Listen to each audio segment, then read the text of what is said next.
As far as Muslims are concerned, we don't just call God necessarily just God. I'd like to explain that very briefly. We call Him, as you're aware, Allah. And there is a reason for why we call Him Allah, as I've said in previous discussions.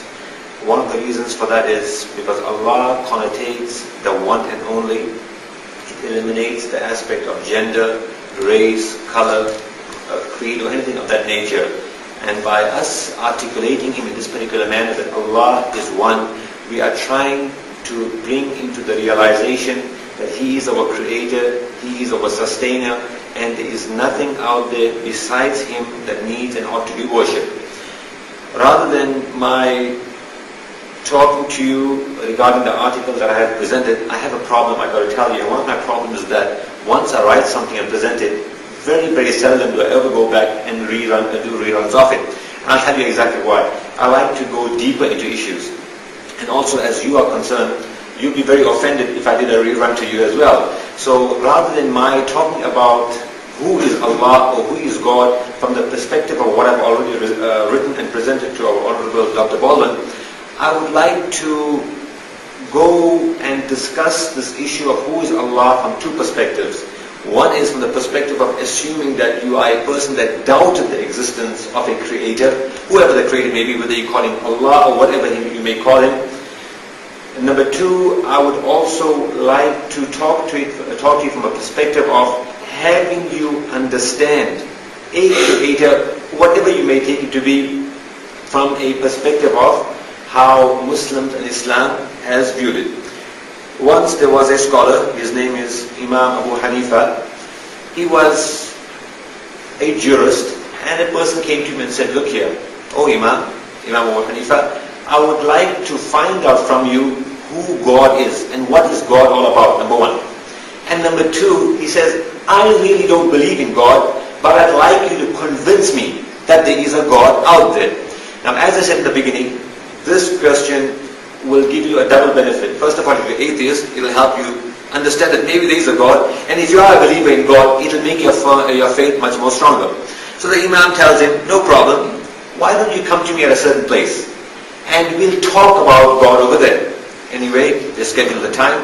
Let's say the time was 1 o'clock. Regardless, 1 o'clock came. In fact, as you can notice, 1:35 also came. And guess what? The man never showed up. The Imam did not show up. Anyway, by 2 o'clock, he sort of came through. And this person says, "Oh Imam, what are you, afraid of me? Don't you realize that I have already won the debate because you have come late? And besides that, I think you are afraid because you realize that there is no God." And the Imam tells him the following. He says, "Before you continue to taunt me any further, as I was coming, there was a river that was on the pathway. And I couldn't cross that river, and I just began looking at the river. And all of a sudden, a tree sprung out. And as the tree sprung out, it began to form a shape. And later it pieced itself. And it became a little boat. And as it became a little boat, I jumped onto it. And as I jumped onto it, it helped me come from one point to the next. And that's why I'm a little bit late." So the person starts laughing at him and says, "Imam, you are really cuckoo. You are really cuckoo. I don't understand how you get this tree forming into a boat and thereafter you coming across." And the Imam says, "The joke is on you. How can you ever say that there is no God out there? How can you ever say that, what you call this, it is through the randomization of particles and the Big Bang theory that all this has come into existence?" In fact, the Imam says to him, "I guess the Big Bang is now on you. So there is a God after all." Anyway, there was another scholar that was asked. Now again, the idea is not to make fun of those people that don't believe in God, but I'm trying to show and prove to you the greatness of God and how He sets things into motions. Anyway, there's another Imam, his name was Shafi'i, Imam Shafi'i, and someone asked him, "How do you believe in God? How do you know that there is a God?" He says, "My friend, we all are born. Regardless of where we are born, how we are born, whatever it may be. Remember the following, we all come from different parts of the world. We all have different skin color. We all speak in different tongues. How do we understand the ability to speak in different tongues?" He says, just by the mere fact that individuals are so diverse makes you and I realize that there is something that is propelling this motion of, for example, not just different tongues, but fingerprints, having different type of fingerprints, etc. And it gives all these various examples, which I do not need to go into details of. Just for example, the idea of different tongues, complexion, eye color, etc., etc. He says to him, just the fact that you can reflect on this alone makes you and I realize that indeed there is something behind all this. There was a third scholar that was asked, and his name was Imam Malik. And he says, well, let me explain to you how I believe that there is a God out there. He says, look, a silkworm eats something. Imam Malik says, and what does it produce? He says, one of the things it produces is silk. On the other hand, you look at a cow. It may eat the same exact thing. And what does it produce? Well, other than manure, it produces not the green leaf that it eats, or something green in complexion, but rather something that is absolutely purely white in nature, as you know what I'm referring to. He says thereafter, you look at a sheep, and look at what it eats. And what does it produce in the end? Little droplets of whatever it produced, manure, whatever you used to call it. And he says, just the fact that you can observe various creatures eating one given thing, and then after producing such a diverse outcome as a result of it, he says, I have to believe that there is someone that is behind this given universe that aids us in accomplishing this. And he says, there has to be a God, whatever you may call him, I wish to call him. I realize that there has to be a God behind all this. And one final example in regarding this aspect of, is there a God out there, and what is he all about? Now remember, we are talking not just proving the oneness of God, but we are talking about his magnificence, his greatness, his uniqueness, his ability to produce a divergent outcome regardless of a similar being, whether it is the eating of a grass or whatever it may be. And one final example on this particular area is that Imam Muhammed states, take for example a chicken and a duckling.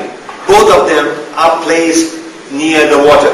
However, the chicken knows that it must not go in the water. However, the duckling knows that once it comes into existence, it must go into the water and continue. So he asked the question, how is it that a duckling knows what it must do, and a chicken knows that it must not go and drown itself later on? And he says thereafter, the only reason for this given outcome is because there is a God behind all this that programs, whether it is individuals or animals, to pursue its given pathway. So when you look at it from this particular perspective, you realize that there is something out there. Sometimes we cannot find out what is out there, and there's a reason for that. Muslims believe that the reason why some of us cannot find out whether there is truly a God out there or not is because we have clouded our minds and we have clouded our hearts with various distractions. In today's time, it could be for a young person, it could be hanging around certain type of people. For a young person, it could be because he just loves to have parties on a certain night, or likes to smoke certain things at a certain time. When you take part in all these various behaviors, what you are doing is you are minimizing your contact between yourself and the highest of Creator, which we call, of course, Allah, or you may call God, or whatever you may call it. And when this relationship is clouded by the various things you take part in, you cannot find out exactly who He really is. And as a result, you cannot find out what your function and purpose in life is all about. Now the question is, how do you define Allah? And the answer is simple. How, if someone comes to you and says, tell to me what is Allah? It is very difficult to define. And Allah Himself in the Quran has helped us in understanding Him. Also Allah in the ahadith, which are considered the tradition of the Prophet of Islam, Prophet Muhammad, peace be upon him, we also learn what he is all about. Now, before I continue talking about Allah from how He has defined Himself, if I was to ask you, what is a lychee? Now, you know, a lychee is a fruit. Now, many of you probably have not even ate a lychee. But all of you are familiar with what a lychee is all about? Well, some of you are. Now, those of you that are not, I will tell you, it's a leather-like fruit that has like prickly little thorns on it, and it is either maroon or brown in nature, and it is very fleshy in the inside. Now, many of us have eaten fruit, so you can understand what I'm possibly talking about, but for those of you that have never seen it, you are still wondering what it is all about. Now, on the other hand, if I was to describe an egg to you, you all have seen it. Now imagine if some alien came and asked you, what is an egg all about? Chances are you'll have a very difficult time articulating it, or you may be able to explain it, but he will have a very difficult time, or she will have a very difficult time really understanding what an egg is all about. And to complicate matters, if you have to ask the person what came first, a chicken or an egg, that person will say, you know what, why don't you live on earth and I'll go back to wherever I come from. So as you can see, describing God, Allah, is very, very difficult. So the Quran and the Ahadith, which is the tradition of the Prophet, says, we're going to help you understand Allah. And one of the things they say in the Hadith and the Quran as well, as far as God is concerned, Allah is concerned, He is very compassionate. He is very merciful. He is very loving. He is very peaceful. He loves peace. He also is very, very ruthless. Because one of the characteristics of a good judge is, he must be able to say, look, you have not done anything wrong. You are given your freedom. You have done wrong. And now you are being punished accordingly. So as far as Muslims are concerned, we have this viewpoint, and there are very many different phrases in as far as articulating Allah is concerned. There are minimum of 99 phrases, and some of them are, He is most compassionate, most merciful, most loving, most pure, most absolute, the most independent, and etc., the most just, etc., etc. Now, it is not that we believe in multiple gods when we give all these qualities. These are the various qualities to articulate Allah Himself. For example, you take an average individual. If I was to ask the students of Dr. Baldwin, can you explain Dr. Baldwin? One will say Dr. Baldwin is very loving. One will say, loving? Oh, no. That's not Dr. Baldwin. That doesn't mean that she's not good. Yes, there is a time for her to be loving. There is a time for her to say, you know what folks, I need my lesson on time. So as far as Allah is concerned, He is likewise. He has all these qualities. However, out of His mercy, He has shed certain of these qualities to you and I.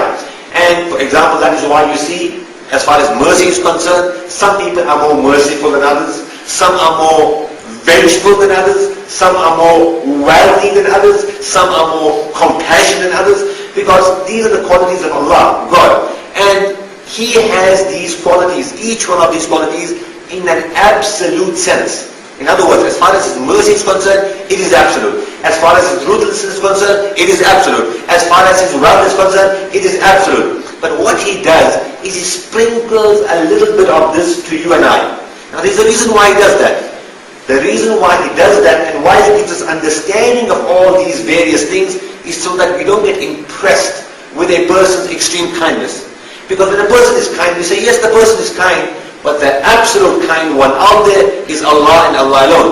In other words, we don't get very impressed with Warren Buffett. Yes, he has 5 billion, or he has 10 billion, but what we say, well, today's time what we say, I wish I could get some of that, but what a person of God would say is the following. Yes, he has 5 billion, 10 billion, so what? In as far as Allah is concerned, He has even more than that. All the treasures belong to Him, on earth, under the earth, the belly of the earth, above the earth, etc. So when you understand God, Allah, from this particular perspective, it changes your life. And it changes your life in this, for example, to me.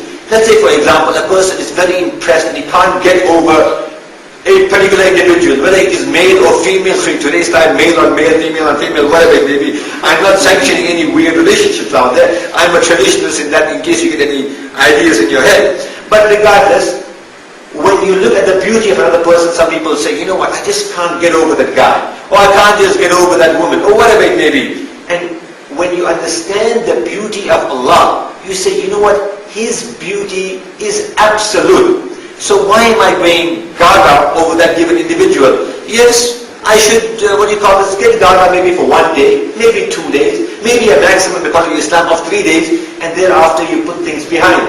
Now why does Islam say the maximum must grieve over a situation for only 3 days? Because Islam is teaching you and I that yes, depression is part of life. Going through a little bit of ups and downs is part of life, but you cannot let that overcome you. Why? Simple. Because when you let depression overcome you, I don't tell a psychologist this because this will cut away their business, but what Allah is trying to say to you and I is that if you let this depression overtake you, then it will encapsulate your heart. And when you encapsulate your heart, you go towards destructive patterns out there.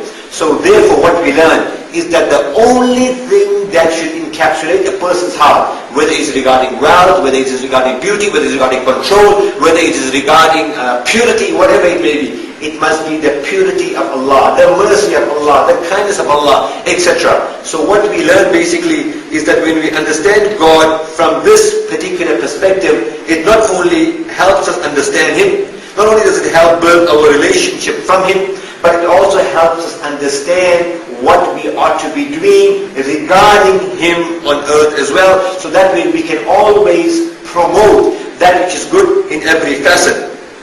And finally, when you understand it from this particular perspective, it matters enormously, because it makes us not only better people, but it makes us kinder people, it makes us more gentle regarding our obligations to not only Allah, but humanity as well. We have to remember one thing. In Islam, there is a belief. You cannot just get to Allah as a direct line without anything in between. Now, of course, this may sound like a contradiction. Yes, you can get to Allah as a one-way line. However, the manner in which you get to Him is through humanity. In other words, you have to be loving to one another, kind to one another, compassionate to one another. Why? Because all the qualities of Allah is seen in humanity as well. Therefore, you must not become jealous. You must not have hatred. You must say, this is from Allah, this is the way He has destined it, and we will accept it. So once you understand the uniqueness and you appreciate the uniqueness within humanity itself, you begin to see the greatness of Allah within humanity. And thereafter you begin to say, you know what, all these qualities that I'm saying here, well, it's coming from somewhere. And thereafter you drop yourself in total prostration to your Creator, and thereafter you relinquish yourself to Him entirely. So when you look at it from this particular perspective, you realize not only the greatness of Allah, but the goodness of humanity and the various ways we have discussed in order to get Him.